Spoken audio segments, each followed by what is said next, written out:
Once upon a time, on the day of Princess Aurora's christening, as Maleficent's curse fell upon the kingdom, something unexpected happened in the shadows of the Great Hall. A young fox Kit, barely old enough to hunt on his own, had slipped in through an open window, drawn by the scent of celebration. When the green fire of dark magic swept through the castle, it touched Bramble too, but where humans fell instantly into enchanted sleep, the wild creature's instincts fought against the spell.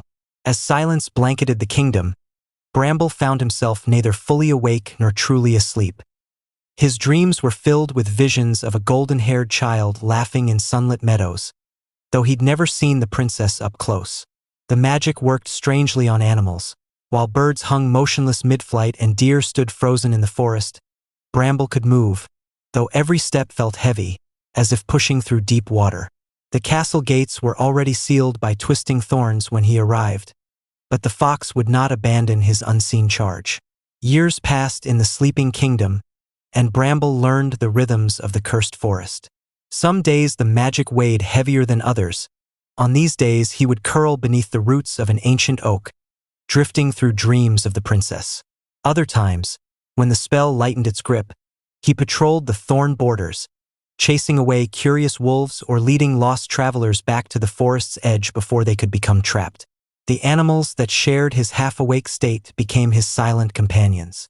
A wise old owl blinked slowly from her perch, following Bramble's movements with moon-round eyes. A family of hedgehogs, rolled into tight balls beneath a mushroom cap, would uncurl just enough to acknowledge his passing.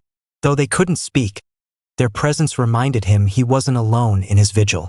Most importantly, Bramble discovered the magic had given him something unexpected. Time moved differently for him. While his body didn't age normally, his mind remained sharp, gathering knowledge season after season. He memorized every safe path through the ever-changing brambles, every unstable patch of ground where the curse pooled thickest. He would be ready when the promised prince finally came. The forest shuddered when Prince Philip crossed into its borders, not with the usual resistance it showed intruders, but with something like recognition. Bramble felt it first in his whiskers, a subtle shift in the air. He had turned away countless nights before, letting the thorns swallow their ambitions. But this one was different. Philip moved with quiet determination, his sword still sheathed as he studied the maze of brambles. When Bramble emerged from the undergrowth, the prince didn't reach for his weapon.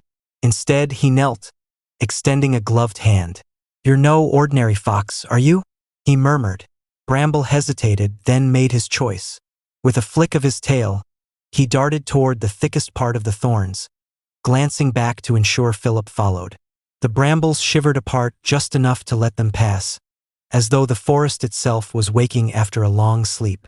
The closer they drew to the castle, the more the curse fought back.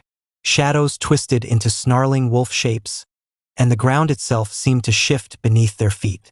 At one turn, Philip stumbled as vines lashed around his ankles, but Bramble was there, teeth flashing as he severed the creeping tendrils. Then came Maleficent's last trick, a chasm splitting the earth before the castle gates, filled not with fire, but with a swirling mist that whispered of endless sleep. Philip's steps faltered, his eyelids growing heavy, until Bramble leapt onto his shoulder and nipped sharply at his ear. The prince jerked awake. "Right. No sleeping yet," he muttered, shaking off the magic. Together, they found the crumbling remains of a bridge, its stones just close enough to jump. As Philip's boot touched the far side, the mist dissolved with a hiss. Above them, the highest tower glowed faintly, as if the stones remembered sunlight. Bramble's chest swelled. Almost there. The tower stairs spiraled upward, each step humming with ancient magic. Bramble's paws left faint glowing prints on the stone. Whether from the remnants of the curse or something deeper, he couldn't tell. Philip's breath came in short bursts, his grip tight on the ivy-choked railing. Every few steps, head glanced back at Bramble, as if to reassure himself the fox was still there. Then the door. Carved oak, blackened with age, its hinges wrapped in silver vines that pulsed like a heartbeat. Philip reached for the handle, then froze. What if she doesn't wake? he whispered, more to himself than to Bramble. The fox nudged the prince's boot with his nose, then sat back on his haunches, ears pricked forward. Go on. The door creaked open. Inside, the air smelled of rose petals and candle wax, frozen in time. Dust motes hung suspended in shafts of pale light, and at the room's center, atop a dais woven with flowering brambles, lay Aurora. Her hands were folded over her chest, golden hair fanned across the pillows like spilled sunlight. She might have been carved from marble, except for the faint, impossible rise and fall of her breath. Philip approached as if walking through a dream. Bramble lingered at the threshold, suddenly uncertain. This moment wasn't his to intrude upon. Yet when the prince knelt beside the bed, hesitating again, the fox darted forward and leapt lightly onto the coverlet. He stared at Philip, then deliberately touched his nose to Aurora's still fingers. Now, Philip exhaled. Leaning down, he pressed his lips to hers. For 3 heartbeats, nothing happened. Then, a gasp. Aurora's eyes flew open, vivid blue and instantly aware. The tower trembled as gold light erupted from her chest, racing down the stones in molten rivulets. Bramble yelped as the vines around the window withered to ash, replaced by living roses bursting into bloom. Somewhere below, a chorus of shouts and laughter echoed as the castle shook off its slumber. But Aurora saw none of it. Her gaze locked first on Philip, then dropped to the fox beside her. A crease formed between her brows. Bramble? She murmured, her voice rough with disuse. The sound of his name in her voice, after a century of silence, undid him. Bramble let out a whine so soft it was almost human, pressing his forehead into her palm. Her fingers curled automatically into his fur, warm and real and alive. Philip helped her sit up as color flooded back into the world outside. Grass greening, banners brightening, birds taking flight in a sudden rush of wings. Aurora kept one hand buried in Bramble's ruff as she turned to the window, tears cutting tracks through the dust on her cheeks. You stayed, she whispered. Bramble licked her wrist once, tasting salt and sunlight and home. Somewhere in the courtyard below, a lark began to sing. The great hall of the castle, once draped in cobwebs and silence, now pulsed with life. Servants rushed to light forgotten hearths, their laughter bouncing off the newly polished stone as if the very walls were rejoicing. Musicians, rubbing sleep from their eyes, fumbled with their instruments before bursting into a jubilant tune that hadn't been played in 100 years. But Aurora stood motionless at the center of it all, her fingers still tangled in Bramble's fur. The fox leaned against her leg, grounding her as the world spun too fast around them. Majesty, a trembling voice called. Aurora turned to see an elderly steward bowing low, his once dark hair now silver. The kitchens. They're preparing a feast, but we've only just woken, and the stores. She held up a hand, stopping him mid-apology. Whatever we have will be perfect, she said, her voice steadier now. Then, softer. Have the gardeners checked the roses? The steward blinked. The roses, Your Highness? Aurora didn't explain. She simply walked to the nearest window and pushed open the shutters. Outside, the castle gardens were exploding into color. Not just roses, but peonies and lilacs and flowers that had no name, their petals unfurling in visible waves as the last of the curse dissolved into the earth.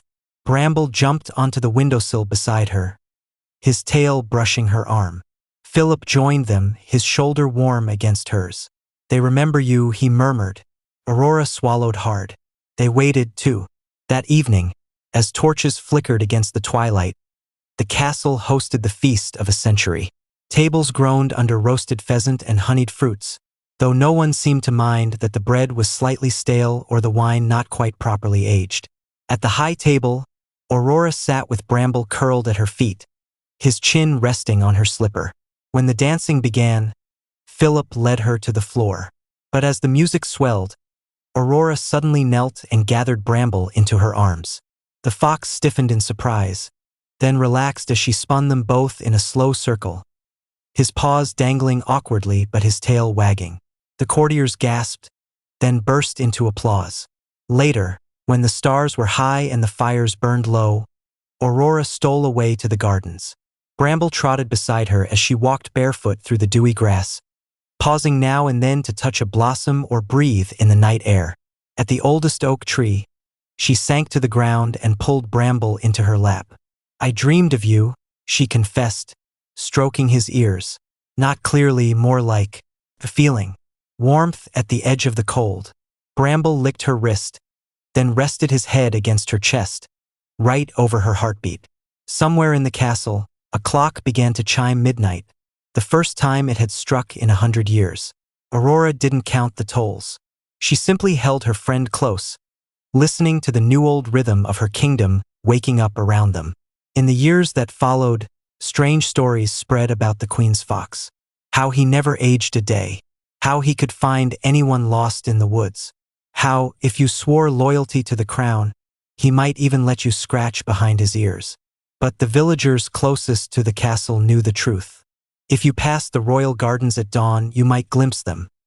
A golden-haired queen and her russet shadow, dancing barefoot in the dew, just as they'd done since the world began again.